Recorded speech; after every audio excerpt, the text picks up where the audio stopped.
Welcome back to another episode of Shock Talk featuring Shane Cassad, Mike Ritchie Jr. Today we're going to go over some of our universal fit shock absorbers. These basically are made for nothing but can fit anything. Yeah. You want to get some background on why we have a universal fit? Well, yeah. I mean, of course, universal fit is for those folks that have gone to our catalog, right? And they type their vehicle in by make, model, year, and lift height, and they find nothing that fits their vehicle. So we have a universal fit line of products. It goes just like basically like our regular products. There's mild to wild type setup. So it's for the guy who's building something that doesn't match up with anything in our catalog. And hopefully today we're going to get into stuff like how to measure to fit these vehicles and, you know, what extended and compressed dimensions you shop for in our catalog and things like that. But that's the reason we have universal fit. Yeah. But before we go further, I'm going to just say something because I get it all the time. Our application guide and online catalog is cart.bilsteinus.com. That's good for people to know. I mean, just because everyone struggles, they go to bilsteinus.com exactly. and then they can't find anything. It's harder to find than shocks to fit your vehicle. Cart.bilsteinus.com. And for these applications, you would go to our drop-down menu on custom search, and you can do anything you want by travel, by dimension, by collapse dimension, extended, travel length, mounting style. Everything's right there, easy for you guys to use. Well, let's start there. I mean, let's start with how to measure to fit a shock. Well, I think we should get deeper than that. Okay. But I want to add to Junior's thing. Let's see. Before we forget, let's at least hit on what these shocks are. So we have a 50. So if you see a 25 on the back of a part, it's universal fit. Okay. And we've got 5125. Actually, if you see a 5. 5, right. We have a 5165, which is a reservoir 5100 series. And that is anything with a bushing. And now we get into Heim joints. In the Heim joints, 7100. And user rebuildable. Yes, 8125 and 9200. But let's get deep. Let's get into the history. Okay. Ooh.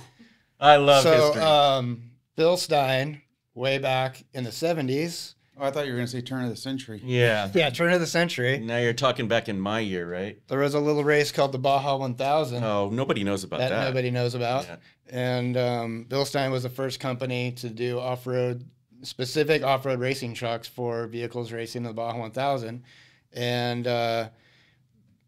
And basically, we don't sell those shocks anymore, but the 7100 series, which is universal fit, is kind of the successor of those early day shocks. But they were in the day, they were yellow with Heim joints. And that's true. Yes. And we just had the NORA race, which we actually had some racers running on what we call 7100 classics. Well, the guy that won the Madonna was racing on old yellow 7100s. Yeah. And he had like 74 per. And if I remember right, didn't one of our bosses race Baja at one time and win a lot of races? The very famous Doug Roberts. Oh, yeah. Fast. And he was fast. Yeah. He must have been so fast because he was a little before my time. But when Ivan Stewart comes up googly-eyed to talk to Doug Robertson and say you're fast, you know that he's pretty fast. Exactly. Yeah. So that's where the universal fit product started. That's where it started for Bilstein. So basically, Bilstein was the first company to make a specific off-road racing shock monotube. Well, you just said specific. Specific for off-road racing. Specific universal. Yes. Specific universal for off-road racing. And those times they would stack a bunch of shocks on each wheel, each wheel. But anyways, that's where it came from. So that's the history of it. Okay, should we reveal a very secretive thing about Bilstein? Those shocks weren't actually specific for off-road racing. Didn't they have another purpose and we kind of fixed them up to make them for off-road racing? At the beginning, they were for Mercedes-Benz. Ah, so they were altered Mercedes-Benz shocks. Yes, essentially they were. And what made them an off-road racing shock is we put heavy-duty Heim joints and I-rings on. Yep, and we revalved them. Yeah, of course. Just like the beloved 5150. What was that originally? Do we want to address that today? Can we Navigator? Another, yeah, that was to hold the piggyback reservoir was actually to hold electronics for Ford. Yeah, for a Ford Navigator. That's innovation. That's how it works. Is you make things to work in the position that you want them to work in. I mean, that's what America's about. And that's why that shock Finding is a way to crimped make it and work. not serviceable. Because we That's kept why we don't DOE. make it anymore. And do you guys know what? But they loved it. Like Yeah. any Toyota solid axle guy, if they weren't running a 5150, they don't show up to Cars for Coffee. No. So we have the history. How about now? We've had several of our listeners ask, how do I fit a shock on my vehicle? I think that's important that, if we're talking about universal product, that we at least go over that. It's a very asked question out there. Well, there's not really one way to fit it. So let's go over all of them. So it goes back to how the vehicle's being used. Okay. Because I've built stretch TJs that are coil sprung that want 2 inches of piston rod showing at ride height because they want all the droop. Right. You know what I mean? So it's all based on how the vehicle's being used. I've done guys that want to build a more go fast vehicle, so they want all the piston rod exposed so they get all the up travel they can get when they're hitting those heavy whoops. Right. So it's not. But there is some measuring involved at some point. Absolutely. Okay. Yeah. Cycling the suspension and getting measurements is detrimental. However, you can lean to either side for the purpose that the vehicle is being built. All droop or all up travel. Yep. Yeah. I mean, I think there's two separate categories. Are you trying to fit it in a stock location? Okay. Or are you making new mounts? Making your own mounts. Okay. So things like, a guy comes along with an International Scout. Right. And we don't have an application for it. Right. So. But that's a half-inch eye-to-eye shock. And it's a 255/70 front and rear. And hence the universal fit category. Yeah. Right. So then you still have to measure, but you can fit that in a stock mount. And then the other category is we're going to try to get more travel. We're going to do custom mounts. You're going to do dual shock mount. Basically, or they're going to do a boomerang shackle on there, and they're going to put super flat springs over the axle. You can have the same height vehicle, but a completely different shock need. Right. Yeah. So you mentioned cycling the suspension. So a customer might not understand that, or a person first time shock or vehicle builder might not understand that. What does that mean? Cycling the suspension. Well, the right way to cycle a suspension, like let's say on a 1-to-1 motion ratio, would be to pull the coils, disconnect the sway bar, stuff it all the way up to bump, take your measurement from center of the shock mount to center of the shock mount, then dump it all the way down with just the control arms holding it on. Yep. And take the same measurement. So that gives you extended and compressed, and then the rest of what we're talking about fits into that, right? Do I want to be higher in my travel at ride height, lower in my travel at ride height? Correct. I think that's important that everybody knows the measurements on these shocks is center to center eye. Mm-hmm. Right. And if it's a stem, it's base of stem to center of eye. Okay. So when you see those measurements. Yeah, clarify that because I typically say the bottom part of the thread simply because that's where the lower bushing isolates. So that's part of where the travel starts. Right? But anyways, carry on. Well, that's the beginning of the process, right? So you've done that. You've taken your truck, you've put it on an articulation ramp, or you've taken it apart like Junior said, and you've lifted it all the way up, got full droop and full compression. So the end user has now got those dimensions. There's a lot more involved. You just simply don't pick a shock out of the catalog based on that. No, it's how the car's set up. I mean, I could do a YJ that has a 4-inch spring underkit, and I could do it with the guy doing a spring overkit using his stock leafs. Right. Same height, different shock need. Right. Different valving need, different length need, because you're going to achieve a little bit more droop, because on a spring over, it's easier for the axle to pull the spring down than it is for the spring to pull the axle down. So you get a little more droop that way. You know what I mean? So with that said, it's the same reason we discussed last time in our JK conversation, that when you're searching for a vehicle-specific shock absorber, the long arm and the short arm, they're both the same height, but it's not the same shock need. Right. Right. It's the same with universal fitment. Right. You know what I mean? Just because you have a 4-inch lift on something doesn't necessarily mean you're going to use the same shock. Right. No, that makes total sense. So we're on the IFS topic. You pulled the coil spring out, right? Or we solid axle? That was solid axle. Okay, we pulled the coil spring out of a TJ. Right. Right. And we want to measure a shock because pulled it out. Right. Fully compressed, fully extended. You talked about valving. Right. So now when you go to our cart and you look at a universal fit, you're going to see valvings. And a lot of people are confused about that. Majorly confused. So let's talk about that. Yeah. Basically, the valvings they're measured in Newton meters at half meter per second. Right. We'll see something like a 170/60, a 255/70, 360/80, 278/75. Yeah.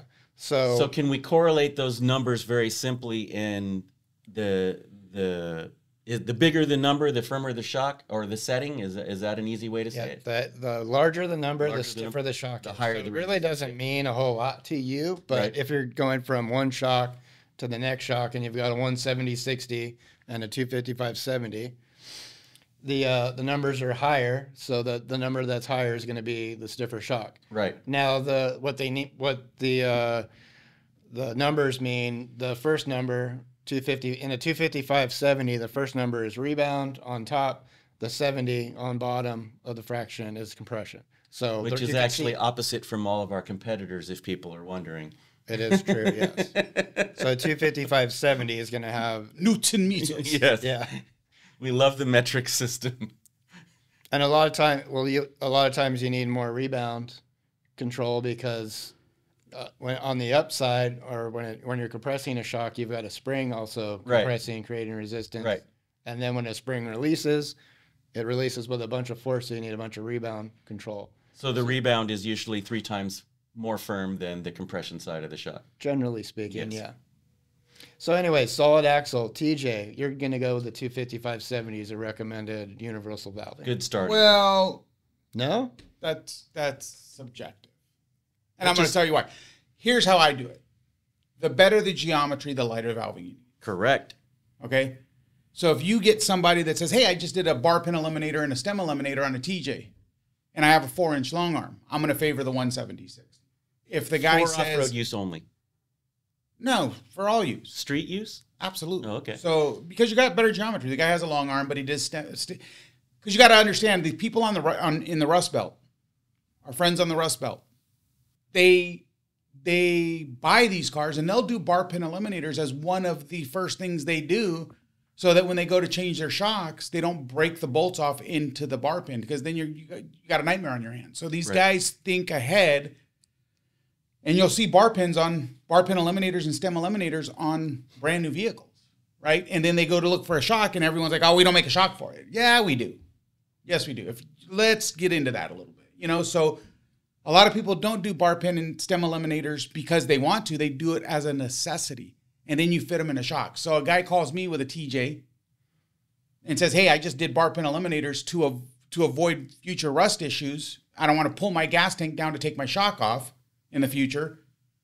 Then we fit them right. It's bone stock. You're ever going to do, it's a bone stock Jeep. So then you do a 170/60, take an inch away from the stock travel, and get them set up in the right shock. Yeah. Bar pin eliminators eliminate a inch. And that's about an inch of travel. In case you don't know, that's just a modification to the way the shock mounts to the chassis. So that's a simple. And so what I'm saying basically is, it's not. The reason we do this is because 255/70 is not going to be for everyone. This just showed between me and Shane, who we've known each other for 25 years, we have a different thought on it, right? So it's super subjective. So in the way that he thinks TJ, he thinks 255/70, I think TJ, and I think 170/60. If it's the better the geometry, the lighter the valving, the worse the geometry, the heavier the valving. That's just one portion of it. The second portion of it is sprung weight, unsprung weight, spring rates, wheelbase, motion ratio. We haven't even got there yet. Yeah, so motion ratio is a big one. Yeah. So now let's talk. You took the spring off a twin I-beam now. Okay. Oof. Right? And now now your brake rotors are touching. Now you're fitting a universal shock. Now the valving is going to be different. Completely different. Now you're on a different motion ratio. So almost like a 2-to-1. Correct. Right. So in my case, I'm picking 360/80. 100%. Right. We agree there. 25 years of love, and we agree. We use these numbers that all of us are very familiar with, but what does that mean to the customer? The bigger the number, the firmer the valving, and the firmer the valving. So why would you choose? But that doesn't necessarily mean anything, because a 360/80 on a Bronco would feel like a 170/60 on a TJ. Correct. Because all you're doing is balancing out how the suspension stroke It's all about how is dampened. Right. So if you put a 170/60 on a Bronco, cancel Christmas. You're gonna give your keys to your nearest friend and say, enjoy it. Yeah, it's like driving with no shocks. Right. So it's all relative. Like people use the word stiff with Bilstein. I put this shock on my car and it's stiff as hell. Well, no, it's not. You're finally getting the control that you need. Right. You have a safe vehicle now. Right. So a lot of people, especially BMW guys, they ride their vehicle till and for some reason on BMWs, the coils fatigue and the shocks get clapped out. And people don't realize it because they're driving these cars every day. Right. Well, probably not in BMWs because they're typically broke down a lot. But they drive them every day. So they get desensitized to how bad it rides. They get desensitized to how bad it is. Mm-hmm. So when they put a Bilstein on and put even put a B4 on with a B3 spring, they're like, oh, this thing's stiff. I can't hardly handle it. My wife won't even drive in the car anymore. They confuse stiffness for control. Right. Like, it's not stiff, sir. This is the way that vehicle rode when you bought it. And that's half the reason you bought it. Right. And it's like a sound system. I used to do big sound systems in cars. People would come to me a month later and say, hey, can you tune the amp? Because the thing doesn't sound right anymore because you've gotten used to it. Right. It's not as loud anymore because your ears are adapted to it. You're used to it now. So now we got to turn the gains up on the amp so you can get reused to it. And so that's heavily what it's. So with go back to the twin I-beam truck. So how is twin I-beam? How is he ever going to figure that out? How's he going to figure that out? I mean, does he just know that the motion ratio is more on that truck, or do we have a way that he can figure that out in our catalog, or does he just learn by experience and buy one that's too soft first? First of all, Shane, explain motion ratio. Yeah, I think we should start there. Well, motion ratio, where how you mount shocks on a car, it's always different. On a TJ, it's usually straight up and down in the front. Right. 1-to-1. 1-to-1. 1-to-1. So that means if the axle moves up an inch, your shock moves up compresses an inch. Okay. If your axle drops down an inch, the shock uses that's the 1-to-1 motion ratio. That's a 1-to-1 motion ratio. Now, is that considered a good motion ratio or a bad motion ratio? That's great. That's great. It's fine. There's nothing really like wrong. Well, I mean, you can get a wrong motion ratio, but it all has to do with desirable. Yeah. That is going to be the most efficient valving with a 1-to-1 motion ratio, and a 1-to-1 motion ratio is going to require less valving to control a vehicle. Right. Correct. Now you talk about a twin I-beam. And what else less? Not only less damping, but also less spring rate. Right. Yeah. To hold it up because it's basically working in a straight line at that point. There's no issues with it. Like factory spring rates on a TJ, like 175, 180 pounds. Right. Now you go to something with heavier motion ratios like a Bronco. The front OE spring's like 416 pounds. Right. So it's spring and damping related dependent on motion ratio. Right. So in a Ford Bronco, the shock is moved back. Inboard or back? It's not 1-to-1. It's on a radius arm, but it's like, instead of it being like right on top of the axle, it's like maybe halfway between the pivots. Right. Between where it mounts to the... So it's moved away from the spindle. Right. So when he says 3-to-1, he's meaning that the tire and wheel assembly is moving 3 times the amount the shock is moving. Right. So if you compress the wheel 3 inches, the shock is closed 6 inches. So you can get 10 inches of wheel travel out of a 5-inch shock. Right. So a 5-inch stroke shock can get you 10 inches of wheel travel because your wheel assembly is moving 3 times more than what the damper. So doing a little research on the motion ratio of your vehicle will help you also pick the right valving, hopefully, if they're interested to that level, right? Yeah, and a lot of it too is not just heavy damping for increased motion ratio, but it's more like increased motion ratio requires heavier springs because of the motion ratio, which requires heavier dampening. It's more of a component than just motion ratio requiring heavier damping.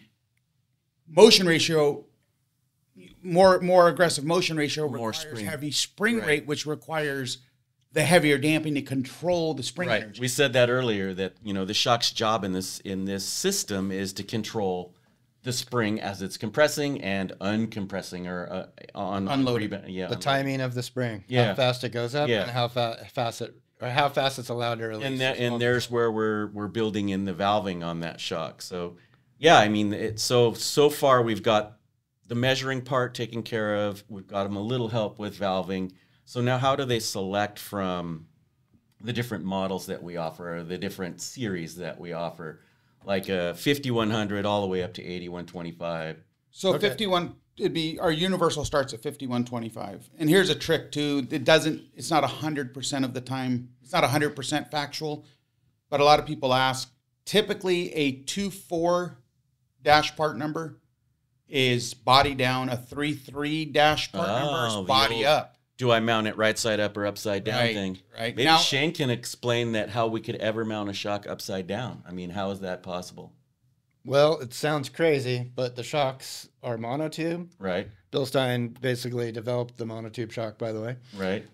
We set the bar. Well, not only that, but we own the patent for a very long time. For a very long time. So we are the that's why we call more history. More history. Monotube shock is the most advanced type of, non-electronic damper there is, still to this day from back in those days. But anyways, the shock's pressurized. A monotube shock's pressurized. You can mount it either way. Any direction, right? Sideways, upside down, inside out. When you get to a twin tube damper, it has to be mounted body down. Less than 22.5-degree angle. Because if it's not, it will suck air in. Right. And from the outer tube to the inner tube, and you'll lose damping. So talking about hot tip. Talking about the angles, mounting at angles. Right. Guys that are, for some reason, want to mount their shocks on the rear of a Toyota at a 45-degree angle, understand that when you do this, you're losing damping. So if the steeper the angle, at 45 degrees, you're losing 50% of the damping capability. Right. Yeah. You know what I'm saying? However, believe it or not, the initial input is firmer. Right. But you lose 50% of the damping at 45-degree angle. And compressing shocks at steep angles is bad because it tends to break piston rods. Yeah. People assume that the axle and wear out dances like this, so that it's not the case. Yeah. Well, let's talk about the more upright the shock absorber is, at the more full efficient. Upright, you're getting 100% of damping. Right. Let's get deeper into the motion ratio, because this is very important. I'm always at an event, specifically the wheeling events like King of the Hammers, and a guy comes up and he's like, this is not working, or Moab or something like that.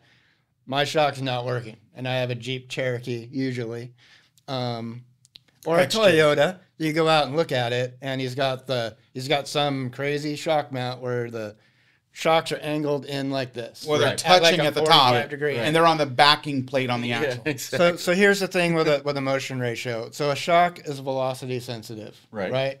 So you want as the wheel, which is different than position sensitive. By the way. Right. So let's go back to the wheel analogy. A wheel goes up 1 inch, the shock goes 1 inch. Mm-hmm. It goes up 2 inches, shock needs to go up 2 inches. Mm-hmm. Or if it's a 2-to-1 ratio, the wheel goes up 2 inches, shock goes up 1 inch. Right. Wheel goes up 4, shock goes up 2. Right. Right? You get into trouble when that relationship decreases. Right. The angle. Or when you find a binding point in that relationship. Yeah. Because if you've got with these mounts back at the Toyota, maybe the first couple inches of travel it meets that ratio, but then the shock, once you get into 2, the wheel goes up 3 inches, the shock goes up a half inch. They're not matching anymore, right? Now the wheel goes up 4 inches, the shock goes up a 1/4 inch. It's because of the extreme angle. Because the shock starts getting at too much of an angle and starts going in. Right. So what's happening, shock is velocity sensitive, right? So when you start decreasing that angle, decreasing that relationship, the valving basically decreases as well. Right. And what happens? You're just going to bottom the shock out. Right. Instantly bottom out. You got no control at all. And I guess I can understand the theory behind it. Yeah, but you got also got to understand that your axle does not only cycle on one side at a time. When you're hitting obstacles, then the axle's traveling up. It's a major binding situation. Right. You know what I mean? When that axle's traveling up and not side to side, it's not a fluid type compression. You know what I mean? Any bind situation is bad. But Shane said something that we probably need to explain, or we could talk about for 3 or 4 more hours, is the velocity sensitive system that Bilstein uses, or the digressive pistons.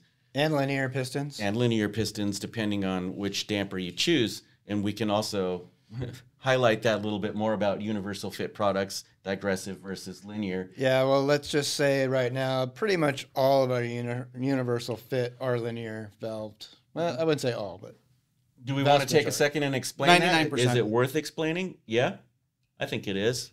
What's the difference between digressive, which you would find in a direct fit, I think and the linear? easiest way to explain digressive versus linear for everyone to understand is digressive gives far better road manners because they typically start off a little firmer and then kind of fade as you get through their travel, as you blow through the travel of the shock. Right. Whereas a linear will start off softer and then ramp up as you blow through its travel. Right. However, it is very possible to valve a digressive piston to behave like a linear. Right. And it's very possible to valve a linear piston to behave like digressive. Yeah. So it's really half of one, dozen of the other. I mean, I think we choose linear on all of our universal stuff because typically guys want that soft initial impact on like washboard roads and in off-road situations. And a little more ramp up towards and a little the end more of the ramp travel. up through the stroke. Right. Whereas the digressive gives far better street manners. Right. Better road feel, better handling. Better isolation. You could tune a lot of the shake out of the chassis, which is a big deal for a specific fit. Now, is the linear system... It won't tune out a death wobble, though, guys that are listening with Super Duties and solid axle vehicles. Is the linear piston also velocity sensitive? They're both velocity sensitive. Okay. So the customer gets the same benefit either way they go, just the linear gives a little more... A little less at the beginning and a little more at the end as far as firmness. The reason why we use the linear on the universal fit mostly is because it's kind of centered on like an off-road setup. Right. And usually you want it to be pretty plush right off the bat. Right.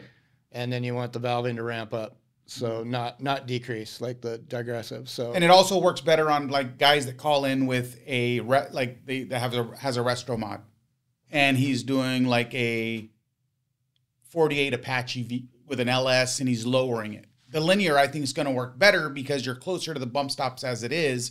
So the initial inputs behave a little better on lowered vehicles too. So if we don't have our 5125s are not isolated to off-road vehicles. This could be used because we make them down as 5 to 5 inches of travel stem loop. That's so true. like we have a 13.88 inch shock that works great on lowered applications. Yep. You got a Beltec kit and you want it to be controlled. We have the shock. You know what I mean? So this isn't just for off-road. It's not just for off-road. No, it's a universal fit. I actually did the hot rod stuff around here for a few years, and I put a lot of 5125s on older muscle cars and hot rods and things like that. I mean, you'd be surprised how much of that stuff goes on those cars, and it works amazingly. Yeah, C10 pickup trucks and things like that. So, again, universal means universal, not just in the off-road world, but really anywhere you can. And understand too, understand all the people that are listening, understand that Shane's outlook on how he wants a vehicle to ride is different than my outlook. It's different than Mike's outlook. It's different than Garrett's or Chelsea's outlook. So it's a very personal. With that said, I get emails all day long. I just bought a new Chevy HD and I need to figure out how to soften this thing up because it rides terrible. And then my very next email is, I just got a brand new HD and this thing rides so soft. Help me firm this thing up. Right. Yeah. You see what I'm saying? Yeah. So we are happy to help. We would love to help, but the consumer's input is more important than what we think is correct. Right. We need to know what you guys are after when it comes to a universal fit in order to fit you correctly. It goes back to what we said in the very beginning is how do you drive this vehicle? What is it that you want to feel, what you don't want to feel? Yeah, so, I mean, universal fit. So that the 5125 is the entry level. Then what do we have after that? Well, you can do the reservoir version of the 5100, which is a 5165. It has a lot of the same valvings. So you can have if you want a non-reservoir reservoir. And those are both using rubber mounts. Rubber mounts, 5/8 bushings. A 5/8 bushing is a very universal in a way from back in the old days of lifted trucks. There's different sleeves and remember crossbars. EB1 crossbar mounts, eliminators fit in those. That's the most universal mount like island. And that one, those two are offered in a stem to eye configuration and eye to eye configuration, which also covers most off-road vehicles, and as I found in the hot rod world, most of your muscle car applications and things like that. So I mean, 5165 primarily eye to eye. There's a few stem eyes, but 5125 there's quite a bit of stem eye and eye. When we step up to 7100, we talked about that in the beginning. So now we're switching to monoballs, zinc plated now instead of paint, and Schrader valves. Yeah. So I wanted to. That was a perfect segue. That last thing you brought up, subjectivity. Right. Mm-hmm. So now you've got, the 5125, 5165 come with a few different set valvings that you would go into, and you really can't revalve them. So if you want to get into revalving, you can go with the 7100 series. And now you can take the shock apart and you can revalve it yourself. Yeah. And then you can really dial in what you want. You let the gas out through the Schrader valve. You get out your, as they tell me in this shop, your vise and 2 chisels, and take that thing apart in your garage and go at changing the valving however you'd like. So yeah, the only problem with them is they're eye to eye Heim joint, so they do require. They're not like. They are a little more off-road oriented. They are. They are. The Heim mounts are a little more rigid. And they come with the monoball spacers and things, so the mounts might need to be addressed. Yeah, I mean, it's a universal shock. It's going to be a universal fit. So if you, I hope you guys don't think that a universal shock is going to come to you ready to bolt on. There's going to take some work at your end to accomplish a universal fit. Right.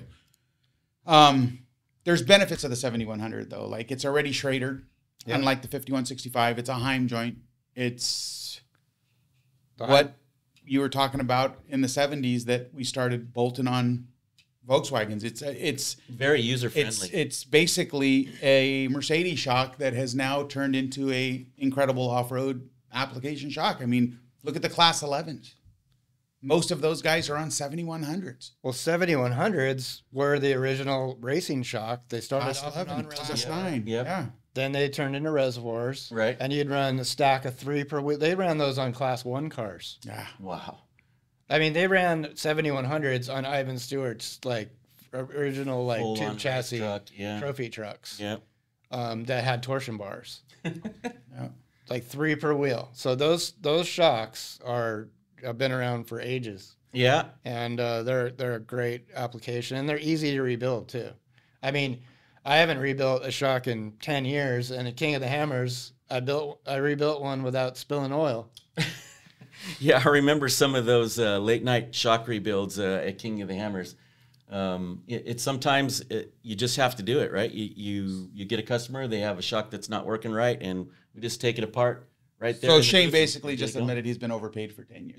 Yeah, that's you know how that goes with Shane. So the customer that wants the 7100, that's like your light duty off-road racing customer. I wouldn't even say light duty because it just got one of my guys from MP, from his house all the way through Nora. And back home. Yeah. I did see that on a off the shelf. Essentially, I custom tuned it, but an off the shelf 7100. Yep. Yeah, that's what. Not one shock failure.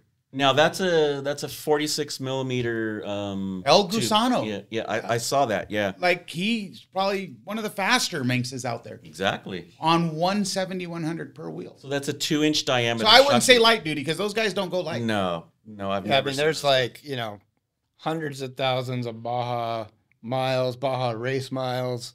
That was the winningest shock for the first 10, 15 years of. I would say in their Baja class, racing. they're still the most winning shock. Yeah. Like in Nora, that's what's great about the Nora race is now people are starting to show up and use those because that's period correct. We did a whole bunch of cars for Nora this year, and they're restoring these old race cars. It's amazing to see the old race cars out there running the race, both the slow Baja and the real race. In vintage. The slow ball has a real race. They just can't get up to speed, man. Well, it's they still go through the same terrain. It's a rally race, yeah. They still go through the same terrain. But the cars in that race don't have the safety setup that the actual race cars have. So it's a single roll bar type thing. Sometimes it's a bit crazy. But it is very, very cool to see the old cars in the old paint jobs with the old drivers' names on them. Sometimes even the old drivers, they're pulling these guys out of retirement and putting them back in the cars. But 7100s, again, they're not strictly an off-road shock. Anything custom fitment. Old C10s. I fitted so many C10 guys with 7100s that absolutely love them. I fitted Volvo XC90s with 7100s slammed with an engine cage and a little 5-inch travel 7100, and we just custom valved it. It's bagged. Yep. Again, universal fit. Universal fit. Yep. So now 7100, we covered that pretty good. We got something newer. Which one's that? The 8125. 8125, yes. So what? But that's not even the same category. It's so not. That's a coilover. Is it always a coilover? Can you Yes. use it as it has to be a coilover? No, you can use it as a standalone damper. Take the spring hardware off, but it's going to be a threaded body. Right. You can use it as a standalone damper, but why? 46 millimeter, 60 millimeter bodies with these. Yep. Correct. Yep. So that's 2-inch for 46. Bigger and then piston rod. 2.6 is 22 millimeter 60 piston rod. Yeah. So And everyone's reservoirs. basically 7/8. Always a reservoir? Does it come with or without? always a reservoir. Always a reservoir. Well, we do have 7100 classic coilovers that are non-reservoir. Oh yeah. Up to 10 remember inches. those from from travel. 10 inches of Yeah. travel. So yeah, I believe you have a 5, a 6. So with the 8125, All the way up to 9s. Yeah, we up to get 9s. we get the bigger bodies, bigger piston rods, and we can go bigger travel on these guys now, right? Too, because we're using the bigger piston rod. Bigger piston rod, yeah. So what's the the max coilover was a more modern off-road racing shock. Coilovers, when did they start coming out onto the scene? 95, On the race cars, 94, Yeah. maybe early 90s. 9100s, the old Right. 9100s. Early 9100s. The 9100s. You know how many 9100s are still being Oh, they're ran? still being used. You know how many yeah. times I have to find Parts for them, like parts for 9100s that, I mean, obviously this was back in the day where there was kind of no rhyme or reason, so they had like crazy fitments. Yeah, I've got 80,000 miles on it, some 9100s on my Bronco. On your And truck. they've never That's been right. rebuilt. Never And he still wills it, and the shafts are pitted that cross the wiper seal. The rear shafts have no boot, and they're so pitted. I have no idea and why it's they're not never leaking. damaged the seal pack. They don't. I like if you get it hot, they might seep out a little bit on one side, but they still work. But you wipe it off and it goes away. But yeah, more modern off-road racing shock. So coilovers. So that's with a coilover, you can get rid of the leaf springs, Right. You can get rid of the auxiliary coil, Torsion bars. get Just rid of getting the more torsion options bars. with the coilover. There's a lot or more you can just go options. from a different motion ratio on a coilover vehicle Right. and need a different. Place the shock in a different location, change the motion ratio. I mean, you see these Ultra 4 cars and stuff at King of the Hammers, and some of the design technology built into those things, it's just amazing. Center mounted A-arm cars, like technology's gotten so advanced. If you would have told me 15 years ago that guys would be building IFS cars to race the Hammers, I would have told you you're crazy. Well, so a car that can Right? drive Like, over impossible. Volkswagen bug-sized rocks and then also go 110 miles an hour in the flat. Yeah. It's just Yeah. It's incredible. But it's kind of, again, half of one dozen of the other, because the solid axle will shine in rocky sections, but the IFS stuff, I mean, Goes I faster, yeah. still can't believe that it's dominated by IFS in the rocks. And so the IFS stuff we're talking about, the 8125 type coilover suspension, or are they using something different on those cars? No, they'd either be running 8125. We have an upgraded 9200 series Right. that it basically is the same thing. It's got better oil. Has Bigger little bit piston more rod. robust time joints. It has red race oil. It has a 15-inch reservoir rather than a 12-inch. But still, it's a universal fit damper built for the guy probably building a race car at this point, Yeah. right? Yeah. So these guys they're well beyond what normally you would find. But it's not just for IFS. Right, no. I mean, there's more coilover solid axle guys now than there ever has been. So, yeah. like, it's coilover doesn't care what it's going on. Yeah. Now- The thing about the coilover is well, first off, those 100% need custom shock mounts on whatever it's 100%. Right. And the cycling, the suspension is super important. Right. And when you're taking off leaf springs, when you're taking off, you're linking the car. Right. You need a suspension to carry. So this is like for a lot more heavily modified car than.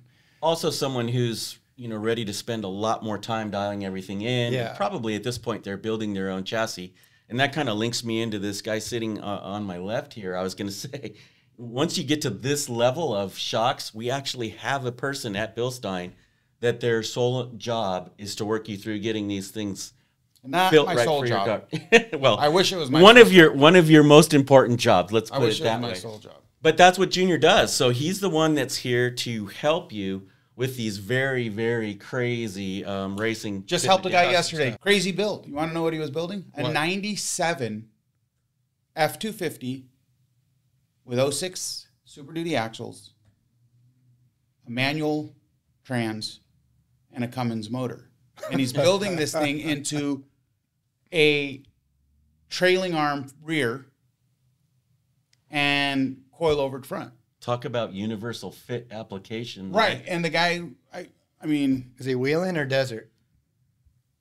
Both, kind of. Both. Okay. Guy's name is Doug. Doug, if you're listening, it was very nice communicating with you yesterday. That's just the one from yesterday. And then prior to that, the day before yesterday, I got a guy that had he's a mechanical engineer. And these are tough ones to deal with. We all know everyone's a mechanical engineer when it comes to putting shocks on your vehicle. Right. So this guy had an LJ stretched, 1-ton axles, 40s, Curry progressive springs. What else? I mean, it was a major build.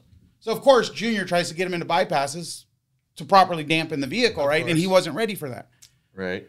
Wanted 5125, so I walked him through it. He bought them. And he said, "Hey, can you help me with the rear?" He says, "Because I have Bilsteins on the rear, the direct fit, and what you got me in the front operates so well, I need to match the rear." And guess what valving that was on a TJ? 170. No. Here's what it is. It was a long arm kit. I put 360/80 over it. Oh, yeah. And in my email, he's like, "That's not going to work." I said, "Give it a shot." Yeah. He emailed me back. I'll show you the email. He emailed me back and said, he says, "I have a street whoop that I test." I said, "So does Shane." Yeah. The Shane dip. It's called the Shane dip. And he says, "I put a limit. I put a zip tie on the piston rod." And he says, "This thing operates so well in the front." And he wanted to get rid of a whole bunch of side chop that's typical with big axle TJs. And he's like, and I let him know that with the linear piston starts off soft, it might not get a little bit of that chop out as well as a digressive piston would on the initial inputs, but the heavier valving might help with it. Guy loves it. He says, "I don't even know if I'll go to a bypass now." He says it functions so well. And it's a $90 shock. Yeah. Wait till he tries the bypass. Exactly. That's what I told him. That was my end all. Well, my Yes, point- wait till you try the bypass. Yeah, my point to this was that, having someone dedicated to these somewhat difficult fitments, it really is a benefit. I know that when I worked in the tech side of things, and I worked very closely with Junior on a lot of these, they become quite overwhelming quite quickly, and to have that type of depth of knowledge right at your fingertips. Not that we want everyone to call Junior and ask for help, but it is quite amazing to have somebody like that in our company that can handle these overwhelmingly complicated builds. So kudos to you, and thanks for all the help over the years with the crazy ones. I think Mike is giving a whole bunch of that. No, if it was, I'd tell you, but it's not. No, there's no, I've been in the industry for a lot of years. I've built a lot of things from AAM axles on a Kia Sportage, super low center of gravity, and yeah, you're right. The nothing scares guys like us, right? Like if you can make the thing roll, we can dampen it. Exactly. Right? It's just that. It's thinking outside the box. I had a guy that went up to Paul at SEMA. Yeah, it's patience. And I think I've been asking you to catalog this for a long time, but we're not going to get into that. This is not the right event. But he's like, I helped him with years ago, he had a Super Duty with one of the Bigfoot fiberglass. He's full-time in his camper, him and his wife. They're travelers, not homeless. They're travelers. Right. But his vehicle got stolen. So we got the Bigfoot working out. He sent me photos of the back of this. It had airbags. It had Timrin bushings. It had some crazy cantilever shackle mount. I'm like, take all that out. Yep. Because you have everything working against each other. Yeah, it's all just a big disaster. You can't, just because they build it for your vehicle doesn't mean it needs to be on there. And he was getting so much side-to-side chop coming out of driveways and stuff. He said it was unbearable. He was getting seasick. So first thing, not that a Timrin bushing's not needed, but if that's all you're going to use, then just use that, right? You can't use airbags, Timrin, but everything that is specific to holding load doesn't necessarily mean you need all of it. Yeah. You pick one or the other. Yeah, one would be good. So we got rid of the Timrins. We actually got rid of the load leaf all in itself. We put an airbag, a jounceless airbag, and I put a 97 Super Duty, a non-Super Duty 97 rear shock, 25.5 inches fully extended. Because it started off as a cabin chassis model. Right. He bought a new Super Duty 2018 after that got stolen. He's like, I need your help again. I said, perfect. Use the same shocks. He came up to looking for me at SEMA and talked to Paul and said, hey, is Junior around? And Paul said no. And so Paul started texting me on my day off. Thanks, Paul. And gave him my email address. So I emailed him back. And the front was a little different, obviously, because it was a different era truck. But cabin chassis guys, just use a 97 F250 rear. The valving's crazy aggressive. Very stiff. Yes. Great, but very good for a lot of sprung weight. Right. And it was a direct fit shock. It's 16 mil open bushing on one end and a 12 mil axle. So it's like perfect fit. Drop it in. So I'm the more think out of the box type guy rather than because I know that not all two vehicles' purposes are always going to be an application specific shock. Right. We started our relationship, Shane, with CrossFitment. Yeah. I used to call Shane 20 years ago and say, dude, I'm doing a Downey kit. Give me something in this length that's valve to this. And he would look through a catalog. He said, oh, perfect. Do a YJ shock. So the YJ That's how shock. Universal Fit started, yeah. The YJ shock became my Downey dual shock for an IFS torsion bar front end on a Toyota. Well, that's how the 5100 series started. Back to where we started in the very beginning. Find a way to make it work. The 5100 started from external input. Right. People trying to put shock. We didn't have specific. We had a few truck shocks that were OEM. The whole truck line, yeah. And we were selling so many shocks to the shops like ORW and back in the day. Yeah. Yep. So Bilstein's never really fast at anything. We perfect before we put stuff on the market. So don't get mad at us because when you get it, it's going to be good. Mm-hmm. However, when 5125s first came out, I remember, shout out to John Brindell, big JB. He used to keep me at the shop till wee hours of the night, and we would be pressing bar pins, excursion bar pins in 5125s and putting them on everything. That's before we made a direct fit H3 shock. We were building them out of 12-inch travel. Make it work. Yeah. Well, the conversation has now come full circle, so I think it's probably time. I think we filled people's eardrums up enough with Universal. Well, we haven't touched on bypass. We haven't touched on there are a lot of components that we make that's universal, and we make a ton of universal motorsport stuff. We make a ton of universal off-road stuff. Here's what I love to tell people that come up to me and they're mad because we don't make the .0s they need. Yeah. So we are globally. We have, out of any manufacturer of shock absorbers globally, we have the largest coverage of anyone, hands down. Oh, yeah. We have our feet in motorsports. We have our feet in off-road, direct fit, RV. Tuning car from Europe. Yeah. You cannot get any other shock manufacturer globally that does more than we do. Right. So, yeah, we might not have a 5.5-inch finned reservoir shock, But we have currently a 3-inch that we can put a fend reservoir on, and we can put shocks on the motorhome you tow that thing in on. Exactly. Yeah. You know what I mean? So we're very diverse in the way of shock absorbers, and we build struts. Yep. Pretty much something for everything, but today was dedicated for universal fit, which is fits everything and fits nothing. So we may come back and address some of those. Yeah, this is definitely a conversation that's going to take more than one to cover. I mean, Shane, I've put shocks on everything.